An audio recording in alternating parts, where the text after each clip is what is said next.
Mike, turn your games down. Hi, we're going to another movie episode of Games My Mom Found. I am Mike Hartman, and who wants to go nuts? Let's get nuts with me tonight. Hey, everybody, it's your favorite number one guy, Kenneth Sanity. I am the favorite half-boiled reporter, Joe Butler. And I'm Blair Farrell from comicbookvideogames.com, also known as Blair the Joker's Goon. And hey, Albertin, think about the future. Was that supposed to be a reference to something I don't remember? Yeah. The movie you just watched. It was 2 days ago. A lot's happening. Actually, yesterday I finished this movie. I don't remember that. Jeez. Like, I've watched this movie 3 times in the last 3 days to get ready for this. I watched it once. I watched it in between when I was doing other things. So. I know I've said this in the show before. We actually talked about a little bit about this movie back in episode 3, a long fucking time ago, when we played the game based on the movie. I have no idea what I said in that episode. Go listen to it. Episode 3, it's terrible, I'm sure, because it's when I first started doing this. But my opinion of because I've had a lot of opinions about this movie over the last few years. I've talked a lot of shit about this movie on this podcast, I'm pretty sure. My opinion was wrong. I just gotta put that out there. You're goddamn right it was. I enjoyed this movie. I was like, okay, this is pretty good, actually. Like, I have a completely different opinion now after watching it. So, Mike, why are we watching this movie again? Well, we're actually watching this because I owe you guys for making you watch so much bullshit. I thought this was voted for. No, this wasn't voted for. This was just, I know you guys wanted to cover this, and I made you guys watch such bad things, like the Resident Evil Netflix show. So I'm like, I owe you guys. I made Ken read some bad comics and watch some Batman movies with his favorite punk in it. So I figured I owe all 3 of you. Two Damian Wayne movies. Yeah, but I got more coming, so. Yeah. So I was like, I should be nice. We'll cover something I know they all want to cover. Granted, I watched that Resident Evil show on my own time before I was asked to do the show about it, so. I, again, do not hate that show. Show was decent. Still happy I got out of that recording. It was a good time. It was a good episode, actually. Mm-hmm. It's not a bad show. I will say that on here, too. So I came into Batman 89. I want to say our histories. I have no real history with this movie. I saw it at some point when I was younger. I saw it again, I want to say 10, 12 years ago when I was trying to watch movies from the 80s that I would have missed. This being one of them, and I remember being very lukewarm on it. I think I've seen it one other time, and I was very like, fine. It's not. I don't like Tim Burton a lot, but then I watch it for this episode, and my opinion has changed. What about you, Ken? Well, speaking as the oldest person here, I can say that I was here. I remember all of this. I was there day one when it came out. This was like, there was so much hype leading up to this, and I remember watching this in the theater, and I was just stunned. I think this was probably the first time I was actually aware of a director, like who the director was, and this got me into, okay, well, like, what else does this? Oh, dang, this director also did Pee-wee's Big Adventure. I love that movie. You know, that type of thing. God, okay, we should say this was directed by Tim Burton, obviously published by Warner Brothers, DC. And produced by John Peters. I have no idea who that is. Oh, we'll talk about him later. Okay. What about you, Blair? So I would have this came out in 1989, so I was 5 years old. So I have vague memories of the whole enterprise. I'm actually kind of shocked, like, rewatching this, because I remember seeing this in, like, our local theater, and my mom had to cover my eyes in the scene where the Joker electrocutes the guy with his joy buzzer. I specifically remember that, and I'm just like, I'm actually shocked that my parents took me to see this. They're just like, oh, it's just Batman. But of course, like, I had the Batman hat and the Joker sweatsuit and the toys, and I rented the game. So even though this was like, maybe I shouldn't have been seeing this at 5 years old, I was also like the target market of, Mom, I want the Batmobile with the Shields cover for Christmas because I need all the Batman toys. Mm-hmm. And what about you, Joe? So I'm much younger than all of you. I was born in 93, so this movie I wasn't even alive when this movie came out. But I have fond memories of these movies. My parents took me to go see Batman and Robin for my like 4th or 5th birthday, whenever the hell that came out. Because I remember seeing it in theaters. And my parents were like, "Do you remember any of the movies?" And I'm like, "No," because I'm a baby. And they're like, "Let's go to Walmart and buy you all the movies on VHS." And I'm like, "Okay." And I got home and someone robbed and took our VCR. So that's my Batman story. Oh my Oh, gosh. that's shitty. What a nightmare. Yeah, this is the 90s. Shit happened. This is your Batman origin story. This is my Batman origin story. And that's how we got the tape master, everyone. So I knew bits and pieces of this movie, but this movie really surprises me. Like, again, I'm born in 87, so I was 2 when this came out, or 1 something. I mean, I didn't see the movie until years later, but like looking back at it, like when I'm watching it for this episode, I'm actually paying attention to it and taking notes, and I'm like, this movie is this is not a kid's movie. Like, if you're trying to make a movie based on a comic book character that's going to appeal to kids, I mean, this didn't feel like the movie you should be making. Nope. Okay, so not just me. Good. So, Well, yeah, you can't even say that about most of these movies, because I remember Batman Returns being equally as dark, and there's like more. Oh, Yeah. more. there's That's what's facilitated Batman Forever, because McDonald's is like, "Oh, we tied our Happy Meals to this movie where like the penguin bites off Wirehead's nose." Yeah, that's exactly what I was thinking of. Yeah, so it's just not, it's a very, I mean, I know the second movie is way more violent. Like, this movie is not a kid's movie at all, and that's what I really was thinking of as I was watching this, but it works, and it also doesn't even follow, like, comic book tropes. You don't get the origin story of Bruce Wayne till midway through this movie, like, near the end of this movie. Like, they don't even, and I'm like, this is a great way to do it. Like, I mean, we've seen a lot of Batman movies that have come out since this, where they feel the need to throw things down your throat constantly of, "Oh, hey, look, this is how they did this. Oh, look, we're going to see some pearls fall again. We're going to watch people die." Like, and in this movie, you're not really shown it until, and this is also the first time it's happened, you're not shown it until midway in the movie. And I think that was really nice. I'm kind of shocked that the people in the universe of the movie don't know what happens. Like, it takes a lot of sleuthing for them to figure out. Where in every other version of Batman, it's like, "Oh yeah, it's Bruce Wayne. This thing happened, but whatever, he's rich." I mean, in 89, the 90s, we still, as a people, are freaking crazy about keeping track of everything that goes on with celebrities. So, I mean, and rich people. We love rich people. Maybe that wasn't a thing as much in the 90s as it is now. No, Where culture loves rich people. Oh God, no, it was the 80s. Yeah, no, the 80s. They loved rich people then, didn't they, for a little while? Like, oh. So. Yeah, they love cocaine too. So, Yeah. Can't really trust that shit. If you told me Jack Nicholson was high the whole time while filming this movie, I would 100% believe you. Was he? I don't think so. I think he was just Jack Nicholson. I think his bank account was high. Oh, shit, yeah. He must have got paid good for this. Oh, he Jesus. did. There's also a weird like news article which people have said for years has always been going on, where there's probably like a what is it the paparazzi make or whatever, those gross magazines where Tabloids. there's a weird tabloid magazine article where it's like, "Michael Keaton is Batman, no way." Oh, yeah. Yeah. This was like... People bitching about who's playing Batman has been going on since the beginning. Yeah, for years. Like, it's absolutely ridiculous. And like there was so much anger about Michael Keaton playing Batman. I thought it was cool. I was like, hell yeah, Beetlejuice gonna play Batman, all right. Oh, fuck, was he Beetlejuice? Yeah. Yeah, Yeah, that's a he movie was. I also saw as a kid, and I can't believe my parents let me also watch that. Oh, word. Yeah, that's not a kid's movie either. Nope. I'm Well- starting to see kind of a trend here. Michael Keaton and Tim Burton don't make kids movies. Got it. I'm also not a fan of Tim Burton movies, by the way. So are you not a fan of new Tim Burton movies or Tim Burton movies in general? I don't like Tim Burton. I mean, you can listen to my review of Beetlejuice, which I can't figure out what episode it is at the moment because I can't seem to spell it right. But you can go listen to my episode of that, and you can hear how much I did not like that movie.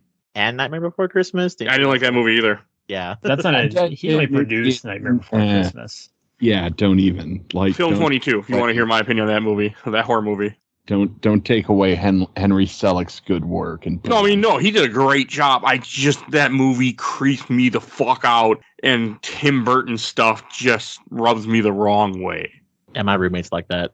It's okay. So I don't like, even that was one reason I was kind of like iffy about coming into this movie, because it is Tim Burton. I'm like, but he feels like, I don't think he had complete control in this film, because I mean, sure, you do have some weird shit going on with the way that Jack Nicholson's Joker is portrayed, and just the environment of Gotham, but it all worked, I think, extremely well. Yeah. Tim Burton did not have any control really on this one. Like, he had a little bit of control, but he was constantly undermined by his producer, John Peters, one of Hollywood's biggest fuckheads. Like, I don't know. Have any of y'all seen An Evening with Kevin Smith? No. I haven't, no. Okay, well, there's like this whole scene where he's talking about... Oh, is it the mechanical spider? Yes. I know that story. Yes, that's John Peters, the mechanical spider guy. And no idea what you're talking about. I don't John either. Peters is insane. Okay. Like, he literally beat his way up through Hollywood. Like, dude had a hair temper. He started off as Barbara Streisand's hairdresser, and that's pretty much how he got into being a producer. He and Tim Burton clashed all the time on this. The ending was just made to justify a $100,000 miniature that he approved being built, even though they didn't need it. Like, it was a nightmare, and honestly, it's a miracle it's ever got made. And the long story short in The Mechanical Spider is that Kevin Smith was supposed to wrote a treatment for a Superman movie starring Nicolas Cage that was supposed to be directed by Tim Burton, and Peters wanted a mechanical spider in there, and Kevin Smith was like, what the hell are you talking about? And then that movie never got made, and then in 1999, Wild Wild West came out, and there was a giant mechanical spider. What the fuck? Yep. There is an absolutely fantastic book called Hit and Run.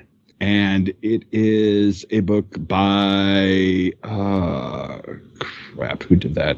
It was Kim Masters and Nancy Griffin.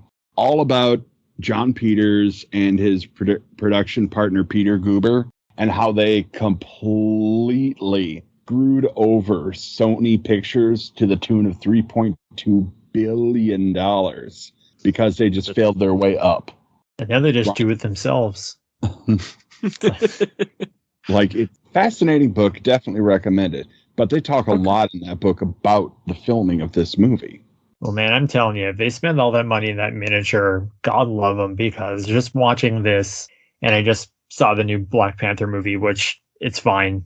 That's my opinion of it. It's fine. But just seeing like I love that props. movie. I mean, yeah, people like it, and I'm a little bit burnt out on Marvel. But like just watching this, and it's like, here's sets and paintings and things that are there, not like action figures flying around. Like, I just love different like times. This. And after playing Gotham Knights as well, where it's like Gotham Knights is, here is a city, it's called Gotham, but it has no personality. And here it's just like this twisted Art Deco, like it has such a presence in the movie, and it's so great just to look at all the time. You know, it's really hard to tell when like every Batman movie takes place. And this is made in '89, but you can totally tell this takes place in the '60s. Yes. Huh. Oh, I didn't even catch that when we were watching this, but you are right. I will definitely agree with you on that one. I did not catch that. It has such like a '60s noir vibe. Like whenever Jack Napier walks out, I think when they walk out of where they're robbing the safe, every dude is just in a nice suit with like a hat on, and it's like, my God, this is about to be the slickest gunfight ever. Yep, and it is. I mean, it's all really well done in the casting. Like Jack Nicholson who becomes the Joker, and like this is before the Joker was overused in movies and TV and everything else. So it's a much different take on that, and that was really like, because one thing that me and Ken have complained about on this show multiple times is how we're tired of having Joker and everything, but this one that this being the first, it really works well. Yeah, this Joker is the OG. For better or for worse, this is really what every Joker performance going forward is measured against. You also have a subtle knob of something that I wish came to fruit, and the only way it did was in Lego Batman. What's that? You have Billy D. Williams as Harvey Dent, and they made him, and he voices Two-Face in Lego Batman. So They did the comic too. They did like a Batman '89 comic. Where And it he's was like it's Two-Face. kind of takes place after Batman Returns, and it's like one of those like kind of new sequels where it's like, okay, these ones happened, but these other ones didn't. I actually need to read that. I don't know if it's any good. I never really heard anyone talk about it. I've heard it's good. comics are like that. Like they'll have new stuff come out and it'll be amazing, but no one will talk about it because comics come out like every other fucking week. Yeah. But there was a treatment for a third movie where Billy D. Williams was going to get to be Two-Face, but it didn't happen because reasons. It's always reasons. Yeah. Speaking of, go ahead, Kenny. Oh no, I was just going to talk about how much I love this movie. That's it. I have a weird question. Since Ken, you and Blair read comics, is this like ever in like early kind of Batman stuff where Jack Napier kills Bruce Wayne's parents? Nope. I think this is just a product of the movie. 100%. Just to make it a little bit easier and just to like, okay, here's like, it's not enough to have an antagonist. It's like, now it's personal. Okay. Yeah. The funny thing is, though, is that one of the writers who like went on to, who did the Joker was like, if we would have thought about it a little more, this would have been a great way to do the Joker. So like they acknowledged that it would have been cool if they would have done it, but it just didn't happen that way. I mean, this is also the only fiction where Joker was the one that killed his parents, correct? Yes. Okay. Maybe not fiction, the right word, continuality, I should say. But I can't remember how the Joaquin Phoenix movie is. I only saw it the one time. it has nothing to do with Batman. I've never seen it to this day. It's, Well, it's Bruce okay. Wayne's in it. Thomas Yeah, Wayne's in it. the Waynes are in it, but I know he's obsessed with them, but I can't remember what the fate of that family is at the end of that movie. I don't remember either. I've seen it once. I don't think anything. think Yeah, they're once still was alive. enough. Yeah, I don't remember anything about that movie. It's fine. We're getting the Lady Gaga Joaquin Phoenix musical coming up soon, so I'm actually really excited for that. Yeah, me too. Yeah, I don't know about y'all, but thank fuck, that's what I need. And, I'm okay with it. I'm happy that we're getting something completely in left field that, just random as shit like that. So I'm okay with it. I'm also calling it now. Carbon date this. That's going to lead us into a Three Jokers movie. I'd be all right with that. Having read 3 Jokers now, I'd be good with that. I still haven't read that either. I need to. It's good. It's worth it. I can make that happen because I've been talking about doing it on this show for a long time. So I definitely want to make that happen. So this, I mean, like one in this movie, it is cool seeing Billy D. Williams, being in another film again, and from this time. And I like it that he's Harvey Dent. I wish I would have seen more of that. Like, it's too bad that, as we get more movies, we don't get Harvey Dent as Two-Face ever at all in this series. He would have been the third He was one. in Batman Forever. Yeah, Batman Forever exists. Oh, yeah. I forget about that terrible movie. Or not terrible, but not Billy D. Williams. They recasted him. Tommy Lee Jones, who had like the worst time of his life, apparently. Yeah. Yeah. I completely forgot about. I've seen that movie in theaters. I've seen that movie multiple times. Completely forgot that movie. That part of this because they changed all the actors. Yeah. It's not that bad. It's really No. not, honestly. No, I remember being decent. I just forget. I actually Much love better. Val Kilmer as Huge. Batman. But it's just interesting seeing a Batman movie where like people don't know who Batman is, and the movie really has to explain it. And I thought that was very like this movie did a good job of that. It does a good job of setting up Bruce Wayne as kind of this goofy guy. Like when you first have Vicky Vale go into his mansion, she's like, "I'm looking for Bruce Wayne." He's like, "Oh yeah, I don't know what he looks like." Like he just ignores her for some reason, and I thought it was very good the way it was done. Look, I know this is going to surprise a lot of you youngsters, but there used to be a before this thing called the internet, and you didn't just know what people looked like all the time. Yeah. Actually, I was watching a video, I think it was recommended me on YouTube it was Kevin Smith talking about, I guess, like Batman in films, and something that I never really picked up on. And I kind of really took it to heart when watching this, where he mentioned the way that Michael Keaton plays Bruce Wayne is that he so doesn't care about being Bruce Wayne, that he's so absent-minded, like people are handing him things and he's just like so just like not present because he's just like, oh, okay, I just want to be Batman, but I have to do this. So like I really kind of fed into that, and I was like, God damn, that's a good choice. I get that. But there's This movie's full of choices. There's that scene where they're like, I think when it was Butler comes up and he's like, Mr. Wayne, we need more champagne. He's like, yeah, just grab, like 6 boxes. I don't really give a shit. And that was good. I mean, Michael Keaton does a good job, I think, of portraying Bruce Wayne in this movie. He portrays a very different Bruce Wayne than I think what I'm used to in movies, but I think it worked extremely well here. I thought it was pretty hilarious. And to your point, like, I love how Batman is set up where it's like someone shoots him at the start and then he like gets up. So we all know that he's just a guy in a suit. But I just love the myth that he's building around this persona where they're like, is he like a bat creature? Can he fly? Like, is he immortal? Like, it is until the very end where someone's like, oh, this is just like armor. It's just a guy in a suit. Yeah. But it is impressive how they really, they believe that, he's something different than just a guy in a suit. Yeah, and like when you first meet him, he just comes up and has his arms up and his cape, blowing out behind him, and it's just very imposing look. I just love this shot where he's just like on the roof and he's just looking over and then he like kind of turns around, the cape just swoops. I was like, oh my god, this is so cool. I love a good cape just covering the body. I mean, that's something we get enough of nowadays.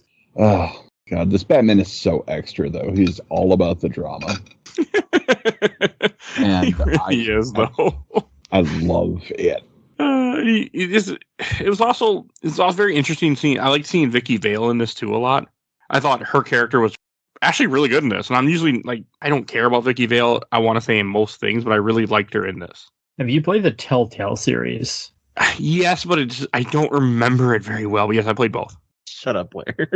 Know exactly what you're thinking of, and I like that choice. I thought it was a weird twist, but it's a twist all the same. I don't have any remembrance of it, so I'm not sure what he's mentioning. But I want to replay him again. I also would like to back jump off Ken. I would also be extra as Batman as well if I couldn't turn my fucking neck. Oh my god, yes. Like that was a big problem with this bat suit. They did not make it well at all. What? Which is why when Christian Bale as Bruce Wayne says, oh, it'd be great to be able to turn my neck. Yeah, I was thinking, was that a rub at this or a jab at this one? Oh, totally was. Had to. 2 decades. 2 decades of not fixing the bat suit. Why fix what's not broken? Like, okay, yeah, they can't turn their head. So what? How are you going to fight people if you can't move your head? Fuck them. It's Batman. They'll figure it out. Like, okay. I don't want to say it like that, but I mean, he's fucking Batman. They don't care. I just was really impressed by the way that, like, they have Batman showing, the way they introduce you to him. Like, you're talking about like the thugs where they don't know what to do, and just the way everything was, I felt was so well done in this, and I was surprised how much I enjoyed this movie and how much fun I had watching this movie. It really threw me for a loop because I came into this movie with no expectations and I left happy. The way I love watching this movie now, I think of it as childish reality, because like everything, like all these superhero movies now, I mean, there's moments of levity, but everything is kind of grounded in a sense of reality. And this is like, okay, he has a grappling hook and it just works. There's no like Neil deGrasse Tyson this Batman movie. He just has these gadgets in the same way as you were a kid, and you're like, oh, I'm going to shoot my rope and go up there, like the way you're playing with your toys. But it all fits in with his universe. Just works. You don't like how he has a utility belt, but it's literally just a belt. Like there's nothing in there. He just like reaches behind and pulls out what he needs.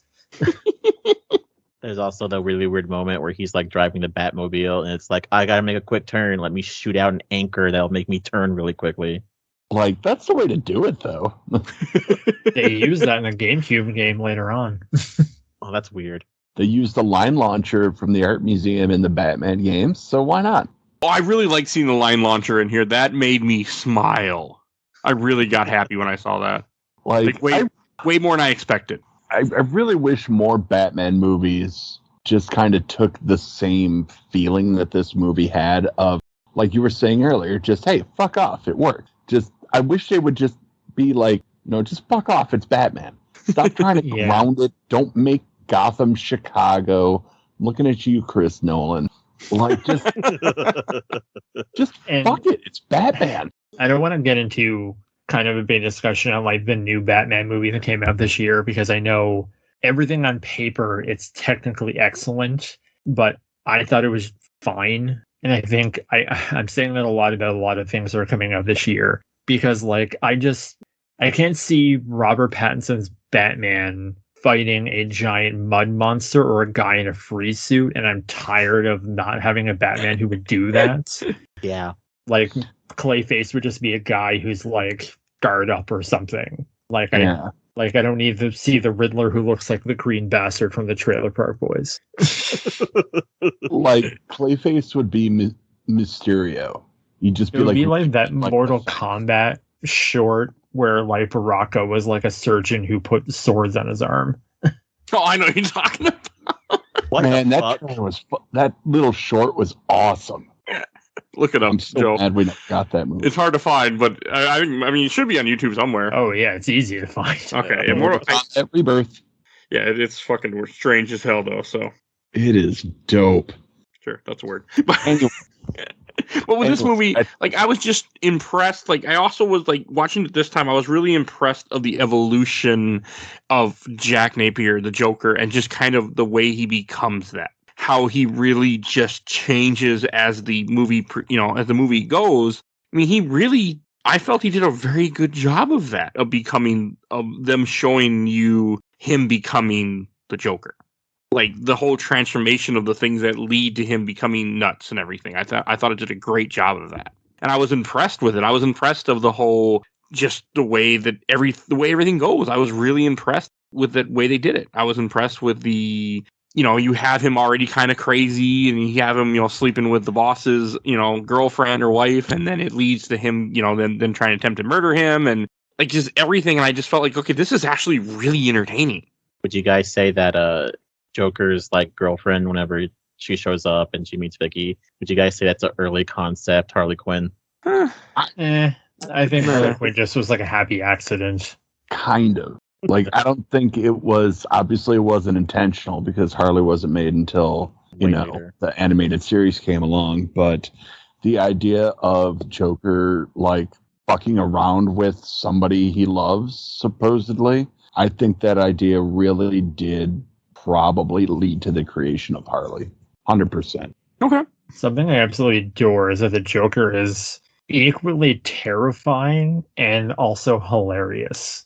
Yeah. And just like in the context of the time this came out, it's kind of shocking to see Jack Nicholson just go for it. Like, I know he was well compensated for this, so, but also he's just like, you know what, screw it. Like, I don't know, because comic book movies, this was around the era of like canon films and Superman 4.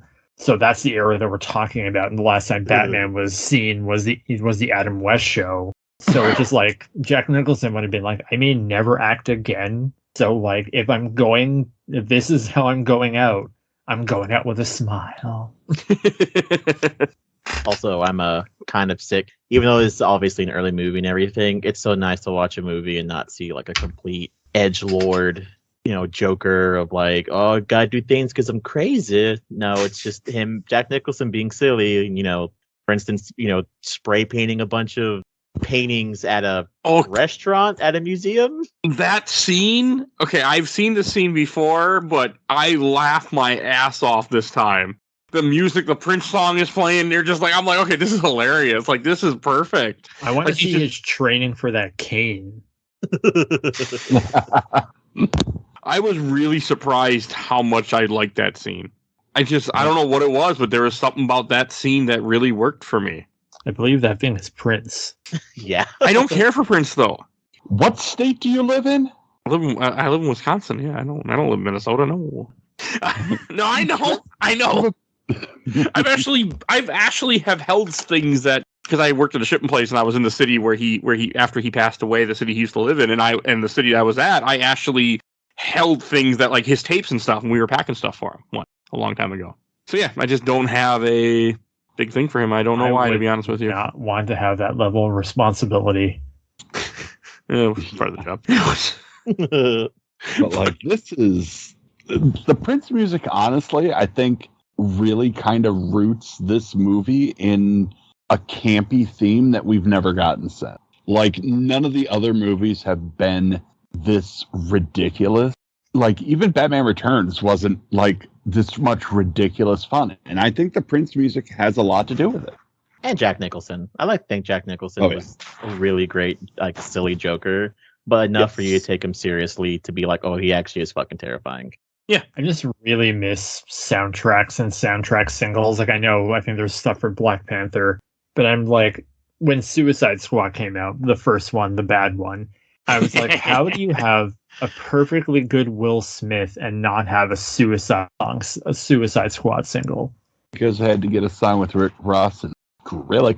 Just like change the lyrics from Wild Wild West to Task Force X, and you have it right there. Dude, it's all Warner Brothers. You all own this. How pissed off do you think he would have been where it's like, oh, coming out, here's the premiere of like fucking Suicide Squad, and they play the Wild Wild West song, and he'd be like, these motherfuckers, no, I hate this movie. Yeah, that song absolutely slaps. So Maybe not for him though anymore, because that movie tanked, didn't it? If I remember right. yeah, Will Smith did okay. It's a bad movie. It is a really bad movie. Like, it's hard to watch. I just watched it like a couple months ago again. Not And bad. now it's just like, Jesus Christ, this is hard to watch. Yeah, I've seen it once, and I never plan to see it again. Yeah, not even for this show. But all right. But just I really like the Joker in this. I like Jack Nicholson has so many just random ass lines like, this town needs an enema, which I hate that line, by the way, but That's for personal fucking reasons. gross line. That too, but one of my ex-girlfriend, her boyfriend, which then became her husband while we were dating, that's another long story, and he had that song as his ringtone, and we did not like each other for some reason. And But he had what song as his ringtone? no, just this town needs an enema. Just that sound. Oh, that's weird. He was a very weird man. But just, yeah, he was a very strange guy. So, But that's what I always think of. I mean, like, I'm like, yeah. But I forgot all about that line in this movie. is the single best question ever asked in the history of film, you ever dance with the devil in the pale moonlight? I feel like it should be. It's up there. It's a really good line in this. Like, I was surprised. And, like, the fact that Bruce Wayne, as this movie goes on at the end of this movie, he says that to Joker. It's like, you're pretty much just, you told the Joker who you are, so if you don't kill him, you're in trouble. Ah, it's fine. So That's the thing about the Joker, though. Joker doesn't give a shit who Batman is. He never has. Yeah, and it's just like, you kill my parents, and he's probably just like, I killed a lot of parents. You're going to have to be specific. Because in that whole scene, because I was waiting for it too, he never tells him he's Bruce Wayne. He just tells him that you killed my parents. Yeah, okay, good point. You're right. Yeah, it would make sense that he wouldn't know. Yeah, if you say it all the time and you kill people. But it's a really good line. And there's a lot of good lines in this that are just hilarious. Like, there's one when Joker says, never touch a man's rhubarb. Like, it's just stupid shit that's just hilarious. Call back to earlier in the episode, because I was trying to get it in. And you were talking about something that rubs me the wrong way, and I was trying so hard to get it in. Sorry. But, I mean, it's just stuff like that where I'm like, this just works. And I don't know why. And it's played with sincerity. Yes. Like, yes. Total sincerity and committed to the performance and what this character is and the universe that they inhabit. Like, this is not someone who's like scoffing at this and thinking it's beneath them. Like, I'm sure there is a lot of making of stuff that, like, man, I really want to watch like bonus features for this movie and behind the scenes stuff. There is a lot of behind the scenes stuff. I bought the 4K versions digitally, and there's a lot of like background documentaries about this movie and about the Batman in general. Very, very cool stuff. Okay. Yeah, the version, because I have the original, like, does everyone remember the Warner Brothers original DVDs with the terrible cardboard cases and Snap. it's just clear and it says widescreen, full screen, but you never know what side gives you widescreen or full screen. That we were talking about on Twitter. Yes. That's what he was talking about that. Because you never know if it's like, okay, widescreen up because that's widescreen, or widescreen down because it reads widescreen. I had that one, but then I think I bought the Blu-ray after, because I think I saw this in theater again, because they are cinemas. They don't do it now. In January and February, they would play like older movies for cheap. Because I saw like this, Superman 77, and Spider-Man, Sam Raimi's Spider-Man, all in one day, and it was a great day. That sounds fun. That does. I'd probably pay like $10, and I wish they would put like older movies back in the theaters. I do too. Yeah. So you gotta live somewhere with like a repertory house, just like someone that has like those weird movies that they just get in. I regret not seeing Jurassic Park during early COVID when there were when theaters did reopen, but there were no new movies and they replayed Jurassic Park. I didn't go see it. I was working or something that day. I missed it, but I regret that.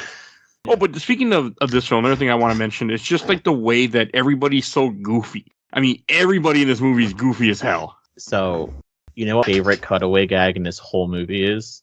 Talking about how goofy it is. After people start dying from like the Joker's product, the people on television aren't wearing makeup and hair products and everything, and they got like pimples and their hair is all messed up. It's like just really fucking silly and didn't need to be put in the movie, but they went the extra mile just to. And it was perfect that they did it. Yeah, it worked. I mean, I blame Tim Burton for that one. That really felt like a Tim Burton thing. It just felt like that's what he was going for. Also, they do like a really weird thing that you didn't think they do, where they don't do the town memorial play, and to try to avoid the Joker, because usually in like movies nowadays, it's like, oh, we don't care if there's a serial killer running around, just we'll have a parade anyway. Yeah, I mean, I like that they actually canceled the parade. They're like, hey, you actually made a smart decision. There's a killer on the loose, and you're like, yeah, we're not going to do this. Oh, okay, good idea. Not that it matters. So it was just, but I agree with you right there. That was a really cool idea that they did that not all movies would do, or most movies wouldn't do. So I thought it was really good like that. I don't know. It's just it's very entertaining. It was still very, very funny, everything that this movie did. And I was surprised how much I enjoyed myself in this film. Like I did not expect to have as much fun watching this movie and laughing at all the weird, stupid shit they say throughout this film and everything. Like there's so much odd stuff in this movie that makes no sense. It makes perfect sense in the context of the universe that it exists in. Okay. There's also like a thing that I talk about, because I think we talked about in the Batman. You see the Batcave and you see Batman's tools, and I like how, since I feel like this takes place in the 60s, Bruce kind of does have a little bit more advanced technology. Like I'm assuming he has access to all the CCTVs around Gotham and even his own home. Yeah. His car becomes bulletproof for no reason. Okay, that shield. That shield is fucking cool when it goes in the car.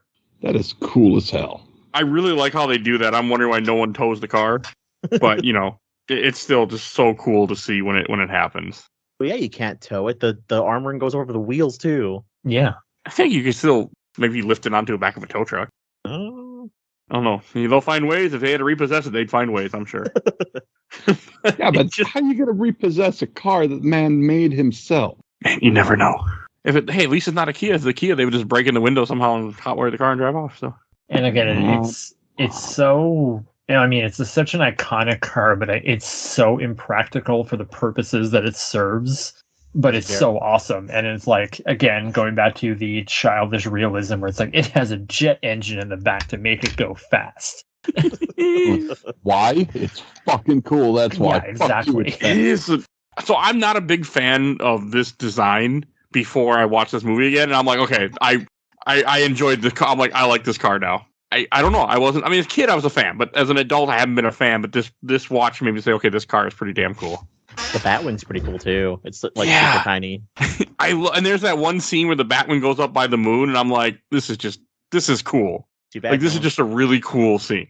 Too bad no one can see it because Gotham's cloudy as fuck all the time. That was just for us and for the marketing. And I'm sure it worked good with the marketing. Oh my god. See, I don't remember the marketing for this. The Lego Batman 2 video game where it's just like, oh yeah, it's like Gotham and it's always raining no matter what day it is. So we're going to talk about the Star Wars connections here. Sure. I don't know what you're talking about, to be honest, Me actually. neither. Well, I mean, obviously you got Billy D. Williams. Oh, yeah. That's Lando. The tourist dad at the beginning, which, by the way, that beginning, I thought we were going to watch the murder of the Waynes. Nope, just a regular mugging. That was good. It's a nice expectation subversion 20 years before I had that expectation. But that dad was Biggs, one of the X-Wing pilots in New Hope. And Eckhart was Porkins from A New Hope. Oh, really? Oh, Yep. that's cool. Eckhart also being the person who needs to think about the future. Okay, Eckhart is a great corrupt cop in this. Eckhart is a great corrupt cop. And I was surprised how cool that was in here. Like, I was really, even as a kid, like, I was really kind of hoping that he was going to get his. But for the life of me, I didn't know why they used Carl Grissom. And do you know why they used Carl Grissom? I don't even know who Carl Grissom is other than this movie. Like, I don't remember him in other... He doesn't exist. Oh! Yeah, they were going to use Rupert Thorne, but because they had to kill him off, they didn't want to use him. Rupert Thorne. That sounds almost familiar, but it doesn't sound like that. Like Falcone. I'm thinking like Falcone or... God, what's the other guy's name with an M? Marini? Sal Maroni. Yeah, Sal Maroni. They were in Gotham. Good show. At least what I watched. They were in Nolan's movies, but like they knew what they were doing with this, which was what really impressed me. Like, they didn't want to kill off Rupert Thorne. They'll kill off the Joker, but they won't kill off some like mid-tier mob boss who might show up later. Yeah, that's like kind of shocking how like in our now superhero saturated society where like villains come back and they get resurrected and like all of these movies, I think it's not until Batman and Robin where all of them survive. Yeah. I mean, Two-Face dies in Batman Forever. But wasn't that just kind of the thing for a long time with movies until really recently, where I guess Catwoman, yeah. The villains have... Yeah. Well, Catwoman lived. Or villain, like, it was a thing to kill off villains because you wouldn't bring them back. You already had that villain, so you wouldn't want to do a movie again with that villain. They were dumb. Well, it was also, too, it's just like, we need to sell a new toy, so we have to have a new thing. Because as great as this movie is, let's not all pretend that, like, you know, this was the start of, like, the summer marketing blitz. Yes. Oh, God. I wish I was a little older to appreciate that. But I have toys from this movie. I have a lot of toys from this movie. Me too. Yeah, like, this movie really is directly responsible for the summer tentpole blockbuster. Like, there wasn't one before this. That's cool. Did you guys see that video where the guy opens up the Batman 89 cereal to get the piggy bank and he eats the cereal and he throws up on camera? Oh, I did. Why would anybody, I bought gum once in one of those stupid, like, card packs from, like, 20-year-old gum, and it was just, like, dust, and I'm like, why would anyone eat anything that's, like, been in a package for 10, over 15, 20 years, like... Oh, I cut my cheek. Why would you eat old cereal? You ain't gonna do it. Nothing good's gonna come out of it. But For I the guess clicks, Mike, for the clicks and the views. I wouldn't throw up for camera. Do kids feel safe for the lulz? Is that a thing? I have no idea. I don't know. I just make a podcast. I don't know what goes on in the real world. There's one scene in this movie that I also want to talk about, like the whole like crime thing where you have Joker going to the chemical factory and he gets set up by Grissom and all that, and like the fact that like because again they adapted this from Killing Joke, where Batman doesn't really throw him in, but Batman is responsible for him falling in the chemicals, and that whole scene of Joker falling in the chemicals and then sticking his hand out. To me, all I could think of was Killing Joke. Now, at the time, I never read Killing Joke till more recently on the show. It's been like a couple. It's been like a year or two now. Yeah, but no, they even said that they took inspiration from the Killing Joke for this movie. Okay. Which is really cool to think about because this is, to me, as a guy who's more recently a comic book fan, like, for years I didn't realize they were referencing something else. And it was just cool to me that they took that and put that in this movie. And it worked. Well, it's because of it was because of things like The Dark Knight Rises where comics suddenly became more mature that this got greenlit, if I'm not mistaken. Huh. Yeah. Okay. Pretty much. And, we can draw a direct line from Batman to DCEU, MCU, like this was the thing that started it all. This was such a game changer for everything. One weird thing that I noticed people don't talk about a lot either is that what is it? You can see a lot of inspiration from like The Dark Knight from this too, with like the Joker talking to a bunch of the mob heads in like a cafeteria room, and the part where Batman's flying down the Batwing at the Joker, and he's actually going like, hit me, see what, so. Yeah, as soon as I was done watching this yesterday, I threw on The Dark Knight just to appreciate that similarity. And even like thinking about Batman Begins, how like the kind of corrupt cop in this Eckhart like kind of looks like the one in Batman Begins. Did anyone? I actually, funny story. I'll keep it brief. I knew someone who saw Batman Begins and thought that was a prequel to this movie. I can understand that because if you're not exposed to a lot of Batman products and you don't like, you could have seen it being a prequel to this because it is Gotham. It's just a plus if he doesn't apparently know comics, didn't pay enough attention to see that it was a reboot because it doesn't reuse any characters. But except like this is the origin of the Joker, and at the end of Batman Begins, he's talking to Commissioner Gordon, and he's like, we have this character, and he gives him the Joker card. Oh, you cut that out. I could see it. Maybe he left. Maybe he had to go pee and he couldn't wait any longer. I never thought about that actually. I like that. I mean, I knew it was because of I live in that world of internet and reading about stuff and knowing what was what. But that's a cool concept. I mean, I could see it especially if you weren't like if you're just a normie, as they call them. It's the first real instance of like a reboot because this was. I mean, this is the first. This is a series that kind of got rebooted eventually in itself, where you had like new Batmans, new like. I'd say themes like lightening the tone. Like Batman and Robin is basically like a cartoon. I've never seen it, but it's all supposed to still be connected to this, even though it really shouldn't be. I have a complaint about that. I'm also fine with that because I'm kind of sick of like what's happening with Batman now, where it's like, well, we can't have we have to make a new Batman because. We can't have Ben Affleck. We can't replace him, so we got to make a whole all new Batman. And some of like the Marvel stuff too, like, oh, we can't have new actors playing old actors. You got to kill them off or do something so their contract ends, and we don't have to have them come back. And part of that is just I think to have new characters and sell new stuff. I guess, but I think that plays a part in it. I would have rather to do the Batman thing. Ben Affleck is coming back, and so. They're doing other weird shit with that as of right now. But I wouldn't have minded like seeing like continuation of Andrew Garfield's story, which is because the whole controversy of them not wanting him to be Spider-Man because he was just tired of all the press releases. So they're like, fuck it, we're rebooting Spider-Man a third time is just silly in my book. Again, I think that was a lot of making Spider-Man 2 probably bombed, I'm assuming.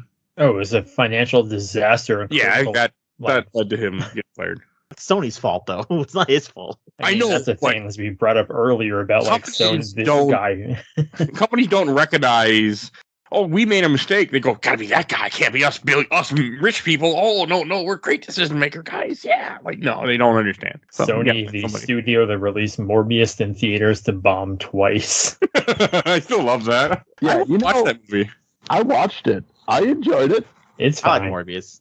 I want to watch. Well, I'll watch it from Netflix or wherever it's on. I ain't gonna pay for it, so it's on Prime Netflix, in right? Canada. It's on one of the streaming services. I just don't care enough to. Well, if I watch it, I'm gonna watch it for. So that hasn't happened yet. It's on Netflix US. You should watch it. It's fine. Okay. Matt Smith understood the assignment. Oh my god, yes. That stupid TikTok. Enter Mr. What is it? The fuck's the principal from The Simpsons?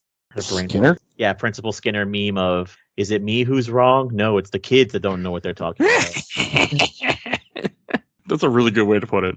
Oh, and some of the things I want to talk about or mention, like the way that they do the Joker, the way they do the makeup of how he puts makeup on instead of his white face, like all of that, his smile, and he's like, well, I was told I should always smile, like just or whatever he says, like it's so good. I'm like, I really liked it. I really liked the way we were talking a little bit earlier with the mafia scene when they're all meeting. He's like, let me shake your hand, and he just burns the guy to a crisp. That's a good scene. Oh, that's hilarious. Hilarious wasn't the word I was thinking of, but it's a good damn scene. Oh no, it's funny as shit. I don't care. Like,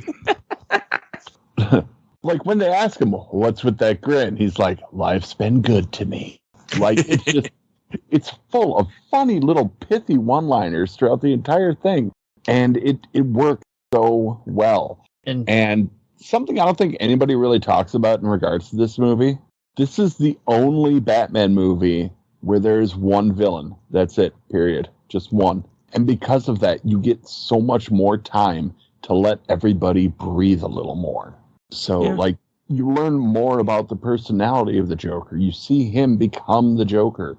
You learn a little more about Batman. You spend way too much time with Knox.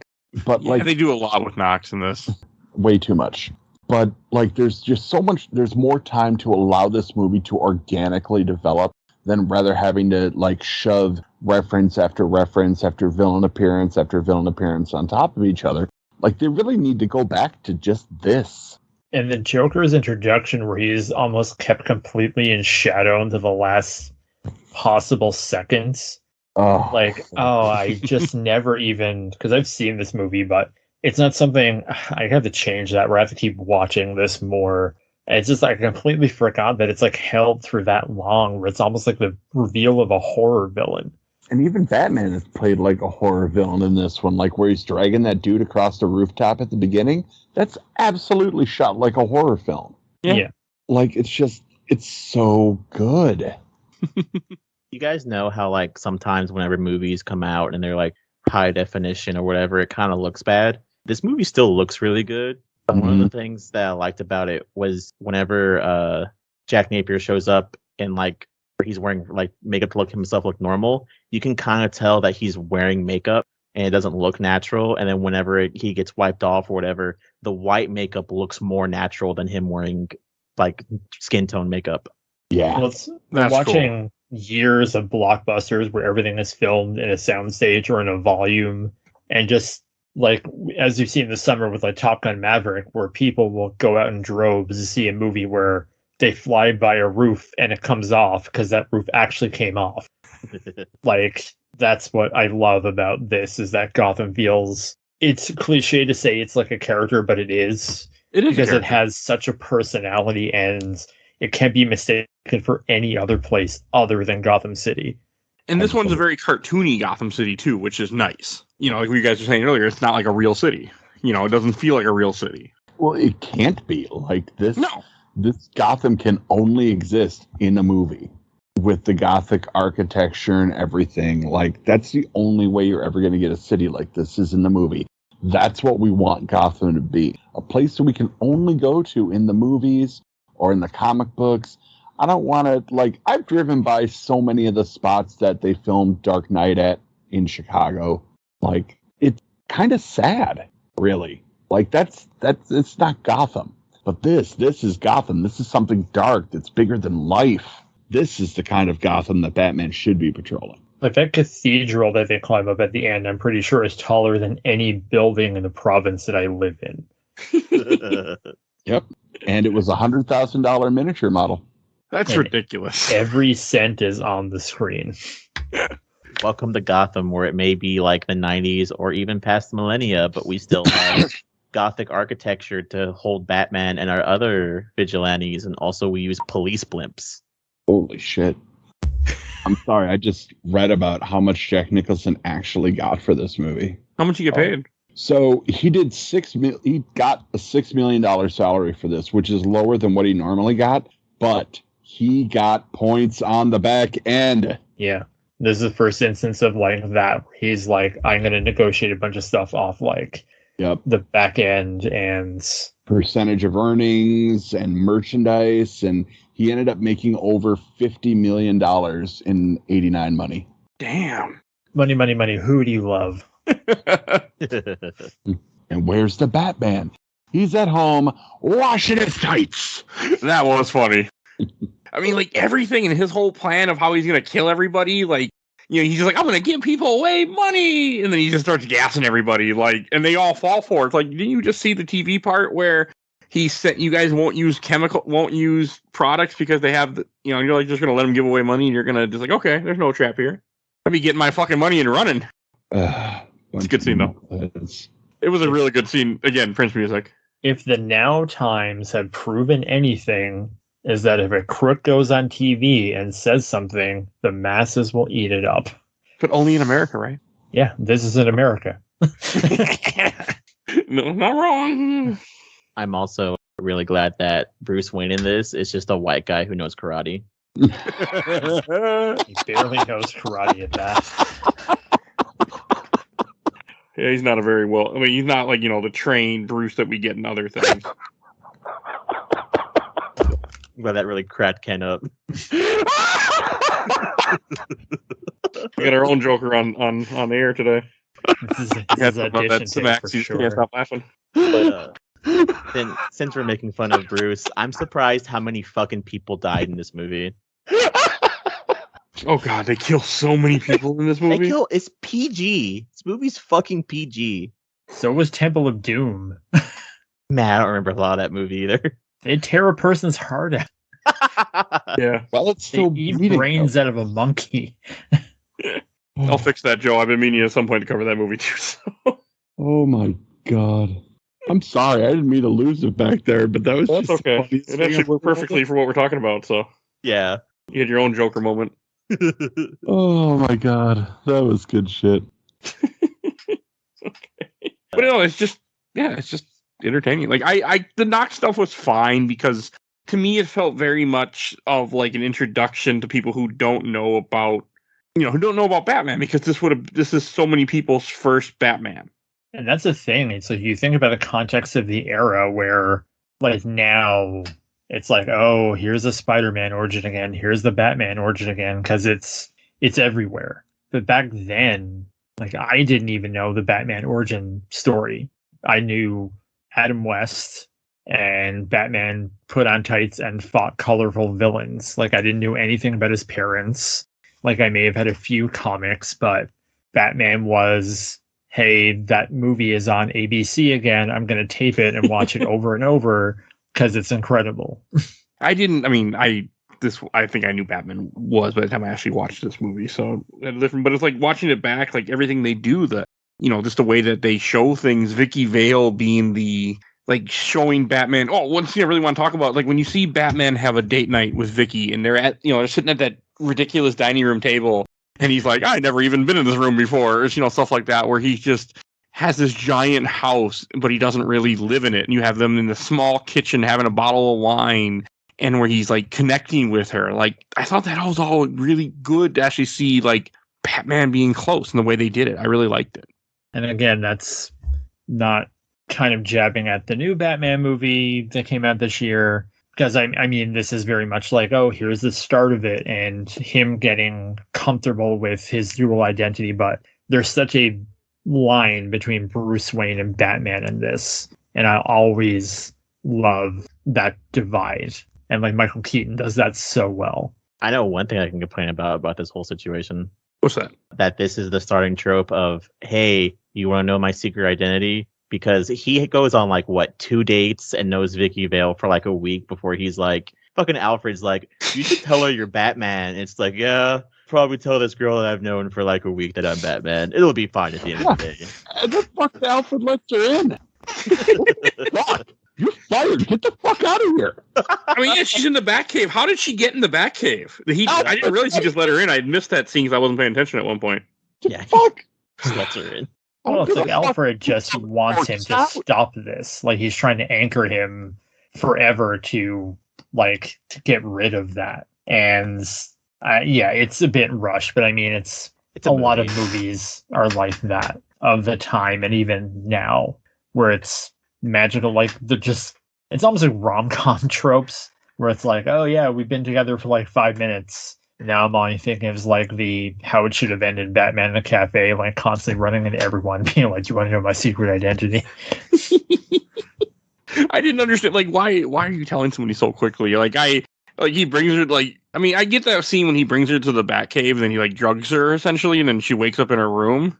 Like, I got that, but some of the other scenes were kind of like, okay. See, I'm actually shocked he never drugged her first, because they kind of drive to the Batcave, and she can kind of, well, I mean, it's like, okay, His base is surrounded by some weird trees.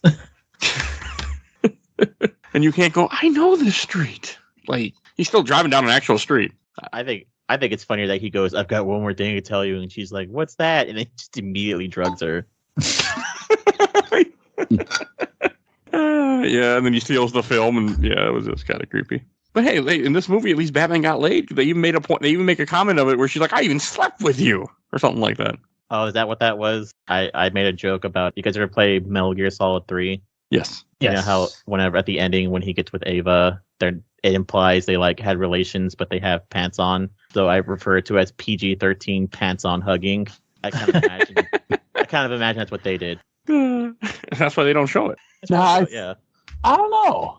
Like a lot of other superheroes, I can't see it, but Batman fuck. But you don't go down. Remember, WB made sure of that. Oh God. The opportunity to make that joke. I've been saving it or waiting for it. Did anyone else watch like the Pete Holmes Batman sketch for College Humor? Yes. Oh, all I can think. She teased my monster in an order that would surprise you. Oh, and one scene we haven't talked about yet, but we kind of joked about it, but I want to go into it. Like, okay, when he goes to the Axis chemical factory, when he's all angry, I don't know why he's angry, but he's all angry at Joker. They fucking murder. He kills people in that. Like, they blow up that damn place. They're all dead. Oh yeah. And I was just like, that's not very Batman-y. Yeah, there's no line of dialogue that says, "Oh, is everyone here?" It's like, "Oh yeah, the night shift is gone. The place is empty." That place was not empty. But still, though, there was those bombs he dropped. He directly dropped one of those little bat bombs out of the armored Batmobile right under dude's dick. Like, he's dead. He got split in half by an explosion, and there were 3 more bombs. Like, he killed a lot of fucking people. Did you guys, but it was a time. This apparently was a time when Batman didn't have to be goody two shoes. You know, he was a different type of character. At least in the movie, why they didn't care. Oh, that time is now. # restore the Snyderverse. Fuck it. Look, you know what? I'm just gonna say it here and now. I don't mind that Batman killed people in this movie. I don't mind that Batman killed people in Batman v Superman. I don't mind when Batman kills people.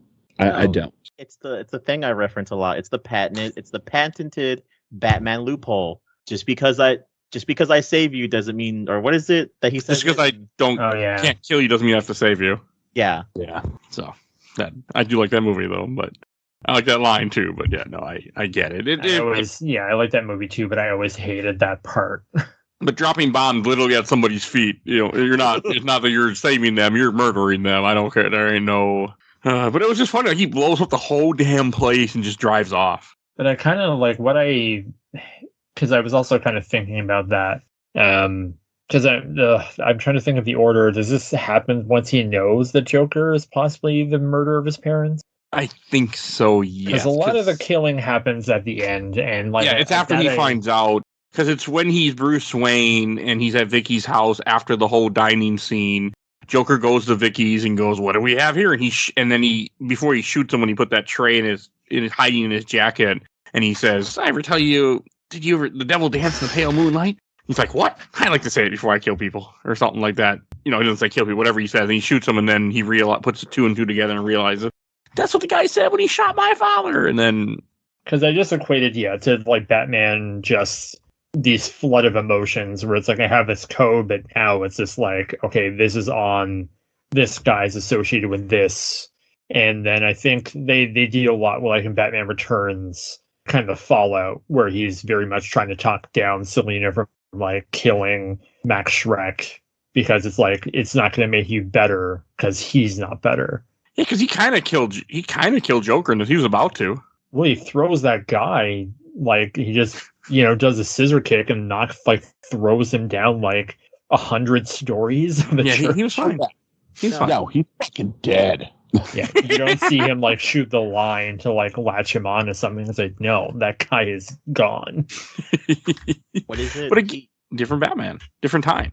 You know that I love that scene. That's like the one of my favorite scenes in this whole movie, where he fights 3 different dudes and then barely fights 2 of them. Because you have the one guy that launches himself forward with 2 feet, and then like knives pop out, and I think he like forward thrust with a weird machine into the guy's dick, and then he turns around, and another guy jumps off like the top of the roof and falls straight through the fucking floor.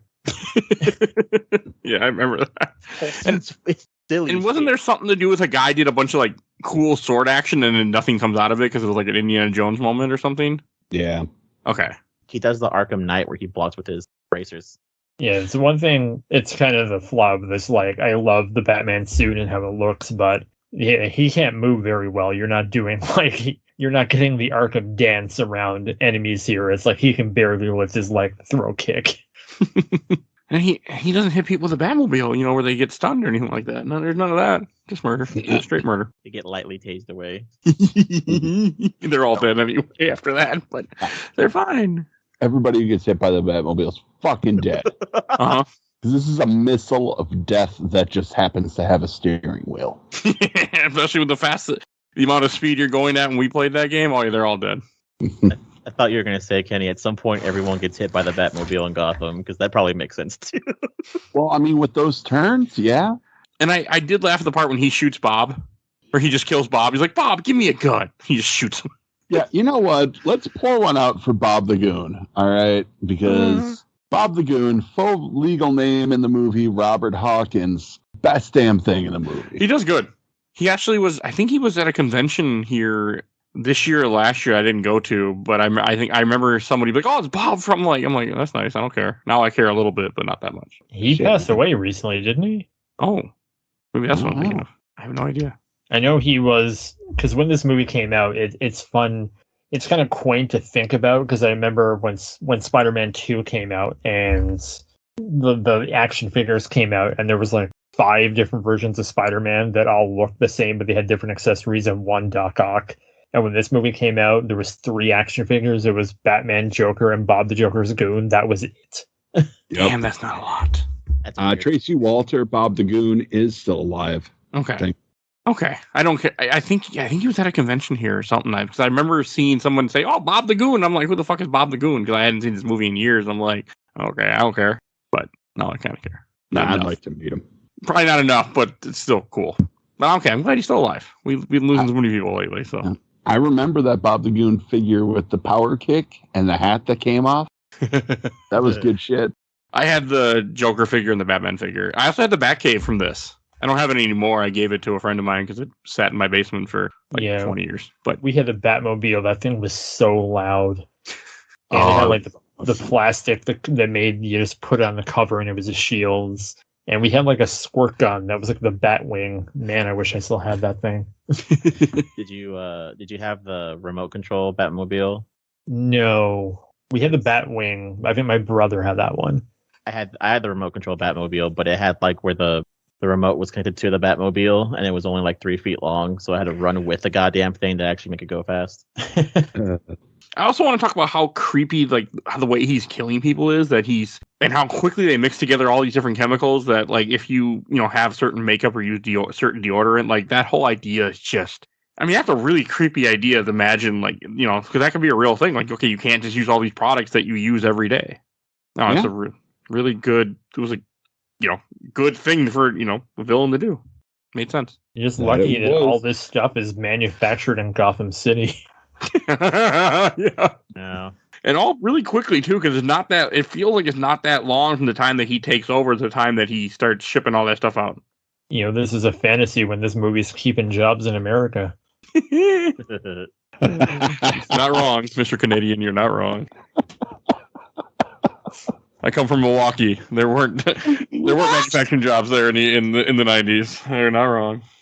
All right, something less grim. Trying to get some other scene. Oh, and like the way Joker ends up taking out the Batwing, where he shoots it with his giant barrel handgun. That makes no sense. But it's pretty funny. That's goddamn Wayne Tech for you. Made of bubble gum and fucking duct tape. Can't even handle one gunshot from a fucking gun. From a pistol. But a gun in that barrel fired, like, that must be going pretty fast. Yeah. Wait, just a longer barrel makes the bullet go faster, right? Then Always further. Further? Okay, I don't know much about guns. Yeah, me neither. I know. What I just know how to about. shoot, but I don't have any. Again, it's just the fantasy of this movie where it's just like it's a long gun. Like he definitely.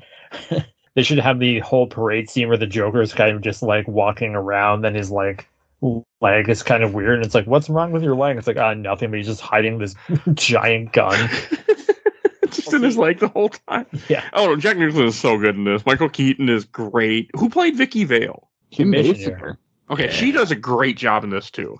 I really liked her in this. Freaks out a lot, and it's fucking hilarious. It's all mostly fair. I'd be freaking out too. Yeah. Like, what is it? I think it's the scene that I think is funniest is whenever the Joker finally leaves and Bruce is no longer there. And for some reason, she opens like the present that he left, and she just like full on faints from it.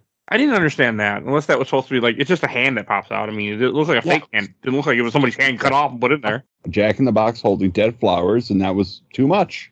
And she was just like, nope, and fainted just like she was dead. She hit the ground so hard. I'm sure it hurt. God, go back and watch that and watch how fast she's like standing to nothing. Or like, it was just, I mean, I don't know. There's a lot of stuff that I, as a guy who's now covered so much more Batman, that I just really was like, took me for a loop that I wasn't expecting. Like everything with the way Michael Keaton, when he's trying to tell her that he's Batman, how he fails at that, and just everything like that. It was just interesting, really interesting the way Michael Keaton plays Batman and Bruce Wayne in this. Yeah, it's a good one, and I hope Batman Returns wins the Patreon poll. Me too. Well, if it stays tied, it's still going to happen. So, because tie means I do both. I really want to talk about what Michael Keaton brings to that. I want to talk about the sex pest penguin. So excited for that. Well, either way, it's going to happen. If it doesn't win the poll, we'll still do it anyway. It just might not be. This might not be December, but we'll still do it. So don't worry. Are you allowed to divulge what is currently winning? I checked this now. Batman Returns is winning. It is. By how It was a much? tie for a while. Yeah, It's tied with Ghostbusters 2. The movie that never Really? should have been on there. Yeah, that's shocking. Yeah, I changed my vote. It's Batman Returns right now. Tie means I do both, to be honest with you. But So, no. Ghostbusters 2 is a New Year's movie. It's not Christmas. the internet told me it was a Christmas movie when I Googled it. They lied. To be fair, I thought this was the Christmas movie, and I'm watching this whole movie, and I'm like, why did Mike pick this for the Christmas movie? Nothing in this happens in Christmas. No. That's why this is not the Christmas movie. This is just a movie I need to get done. Well, plus with Batman Returns, I'm like, I should cover this before so people are going to hear this before Batman Returns, if it does win, is out. So that's going to happen. Because I was like, fuck it, I need to do this anyway. But, like I said, I said at the top of the show, I owe you guys for some of the crap I make you guys cover. So, Damn straight. and I need to do more Batman anyway. Because why not? I'm trying to do all the Batman movies. All of the Batman movies. Every animated crap I want to do too. I can't wait for us to bitch about Killing Joke. I like that movie a lot. Well, we bitched a little bit about when we were doing the comic. Yeah. But I'm more than happy to bitch about Killing Joke. Or any other things we should say about Batman 89 that we haven't mentioned yet that you want to cover? Or anything else I'm trying to think of that? I feel like we covered a lot here. Yeah, we have. Like, it's just good. It's so good. No, it's a lot better than I thought it would be. Like, I was surprised when I came into it, like how much, it's a surprise. I think anything else I want to mention. Oh, I like the idea that Batman's a myth and the police are hiding it. I think that's a cool concept that they do here too. Yeah, but he did give him a signal. Yeah, that was a cool ending with the signal. Yeah, just the way he said it. He gave us a signal. Perfect. Just And the way they kill Joker, like the way Joker dies and he's laying there in the cement, and then you have you just have it laughing constantly. Yeah. That was One really thing I'm just trying to also think, because what else can you say? But like the score is just, the Prince music is one thing because I had that cassette tape growing up, but just like that theme, like I know people talk about like the new Batman movie's fine, and like people really love that theme, but like it's never going to be the one from this. I'm sorry, few things will in any movie. Was this in the animated series too, right? Or something close to it? I think this was in the animated series. It's very similar if it's not the same piece. It's the same piece. I like to think. Sounds Okay. a lot like it. Because I watched the animated series too right around the time I was watching this, but for other reasons that we'll talk about in our episode more in depth. Yeah. Yeah. We're recording this 11/13, and We lost the voice of Batman, unfortunately. And yeah, well, we have an episode planned for that. So Okay, so it is the same main title. okay, that really is like the song of Batman to me. It's so iconic. You can play that, and everybody will be like, "Oh, that's Batman." I mean, I also think most people at some point would have seen the Batman animated series. So Like it's one of those songs that just screams Batman. The only song that screams just like the Batman. Superman theme song really screams Superman What? Yeah. from the Christopher Not to Reeve some movies. people. I still really think anytime you hear that song, the Superman main theme, from that movie, I hear Superman. Oh, I do too, but for some people who think that Man of Steel is the definitive version of Superman, they won't hear of it. Wait, the new Man of Steel? Yes. Oh. Like, I'm trying to remember that song right now, and all I can come up with is Indiana Jones or the A-Team theme. Like, I have no idea what the Superman song sounds like, but it should sound like one of those. There is Indiana Jones type thing in there. You're not wrong. Oh, you never played any of the Lego Batman games post Lego Batman 2. When you fly as Superman, Yeah. it just plays that scene. And like, I remember I was playing Lego Dimensions. They do it for Wonder Woman as well. And my roommate was like, "Oh my god, if I hear that Wonder Woman theme song one more time," and I'm like, "She's the only character I have who can fly." It's good in that though. The way they do it. I'm listening to the Superman theme song right now. That is good. But yeah, you are right. The Batman theme song of this. To me, it's the Batman theme. And always will be. I don't take that away. Can't take that away. Copyright flights from music infringements by the I was like, wait a second, why do I hear this all of a sudden? Corporation. Okay, that's why. We're gonna be cut. demonetized, and we're not gonna get any Patreon money. I don't get any money anyway from this show. So I listened to it, and yes, okay. A-Team, Indiana Jones, 100%. Also, hear a little bit of Police Academy there. Good stuff. Never seen those movies. So, all right, let's go to Shelf Stacker Box before we rate on Mike's opinions of movies he's never seen. So, his bad and his taste. And Ken, why don't you go first? Oh, I'm absolutely going to put this on the shelf. It shouldn't be surprising. This is one of the most fun Batman experiences I've had recently. Maybe not the best, because, I have feelings about the newest Batman movie. I really enjoy it, but this is definitely the most fun. Okay. So, and what about you, Blair? Oh, this is like shelf on like an 80-foot comically large shelf at the top with a signal on with it next to my NECA purple Batman action figure. Like, I just love this and everything about it. And newer Batman movies just make me appreciate it that much more. Okay. And Joe? Oh, hardcore going on the shelf. I love this movie. I can't believe I haven't watched it since maybe I watched it as like a kid. And Damn. yeah, so I hands down like it's having a good time watching it too. Put me up in a better mood. Well, I'm glad. Yeah. We can put some bad movies on the show next. All right. Oh, and I'll go last. I'm actually going to put this on the shelf too. I came into this with zero expectations and I left amused and happy and I enjoyed myself. I enjoyed watching this movie. I didn't really want to stop watching it. I had fun. And it was nice. A movie I had no interest in before. And I'm like, okay, I like this movie a lot more now. So it's going on the shelf and I'm really glad that we covered it. Because also this is one of those movies that I felt like really should be in the catalog for this podcast. There's certain things that I really should have covered by now, which I've never gotten around to. That's fair. This is one of them. I mean, Star Wars was another one. That's why earlier this year I did the original trilogy. I'm like, that really should be in this catalog of all the crap I do. So I guess everything we have to say about... Recognize Porkins. How dare you? I did not. But to be fair, when he's only in one scene and he goes... "Ah!" So, things don't end well for him. He gets shot pretty fast. He's on my tail! He's on my tail! And he screams. Yeah. Fair enough. Okay. And Blair, where can people find you at? You can find me at comicbookvideogames.com. If you look at the reviewed games index link, I've reviewed the Genesis, Nintendo, and Game Boy versions of the games based on this, as well as a bunch of other Batman Returns stuff as well.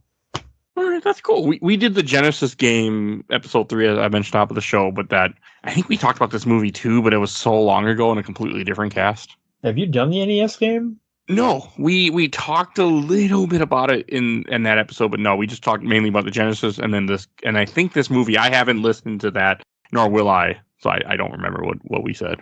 It's been a very long time and very different cast. So, all right. And if you want to hear more Batman, all right.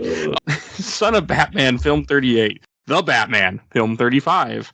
Batman Arkham Knight DLC Season Infamy, Mini 24, Batman Arkham Knight, Episode 185, Batman Assault at Arkham, Film 33, Batman Year 1, Film 30, Batman Arkham Origins, Cold Heart, Mini 19, Batman Under the Red Hood, Film 28, Batman War of Jokes and Riddles, Comic 35, Batman Arkham Origins Blackgate, Episode 159, Batman Beyond Return of the Joker, Film 23, Batman Court of Owls, Comic 33, Batman Haunted Knight, Comic 32, Batman Arkham Origins, Episode 139, Batman Massive Phantasm, Film 18, Batman Arkham City DLC, Harley Quinn's Revenge, Mini 13, Batman Arkham City, 118, Arkham City Comic 24, Batman The Killing Joke, Comic 22, Batman Arkham Asylum, Episode 97.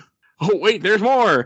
Batman Death of the Family, Comic 8, Batman The Long Halloween, Comic 17, Batman Hush, Comic 3, and then Batman The Genesis Game for Episode 3. God, there's too much Batman shit we've recorded at this point. You ever hear anybody say a word so often that it just sounds ridiculous and like it doesn't make sense anymore? Yeah. What do you mean? 24 times is too many for you? Like that, I kind of feel like that way about Batman right now. Me too. When I was reading it, I was like, I don't want to say Batman over and over again anymore. You should figure out how to make like a separate like catalog just for the Batman stuff, so you don't have to say it. Part of it, Like, it's a joy. yeah. I like to think that there's somebody out there who goes, "Oh, okay, I want to see what because I think there are some people who have actually heard my ending stuff and have went and found other episodes of what we've done. I like to think that. I don't know if it's true, but that's all I think. So that's my story. I'm sick of it. Every episode might be someone's first. I mean, Yeah. I do make enough of these, so that's my other thing. Well, whoever had to sit through this as their first, I'm sorry you had to hear so much malarkey. But damn it, this is a good movie. This is a good episode. We didn't talk shit about something for we do sometimes, or bitch and complain and scream. So it's a good thing. All right, if you enjoyed this episode and are still here after listening to me say Batman for 25 times, go listen to all our other content that we have. We do movies, comics, video games. We do all sorts of stuff. So go look at our giant catalog of over 400 episodes. I'm so proud of that. And I want to give a shout out to my awesome intro and outro courtesy of Helena at Hell Hasphere. You can follow her on TikTok. Go and check her out. Also, if you want to support the show, we do have a Patreon, as we mentioned throughout the episode. You'll see a link in the show notes. Little as $1. We have Patreon polls every month. I don't know when this is coming out exactly, so I don't know what the poll will be. But every month there's some kind of poll, and you get to support the show for little as $1. You get to vote and affect the show. We have a Discord. If you want to chat with us, please join our Discord. You'll see a link in the show notes. And I want to give a shout out to my buddy Bill Tucker, who did the MCU movies with me and started his own podcast, A Gamer Looks at 40. Definitely check him out. And please follow us on Facebook, Instagram, Twitter, and on YouTube. Audio only, but we are on YouTube. And people will be confused when they see this runtime because they're getting close to what the movie's runtime is. And people will click on it thinking it's the film, and it won't be. Thank you for the views. All right, and that's everything I need to say. So we will see you guys next time. Bye, everybody. So Bye.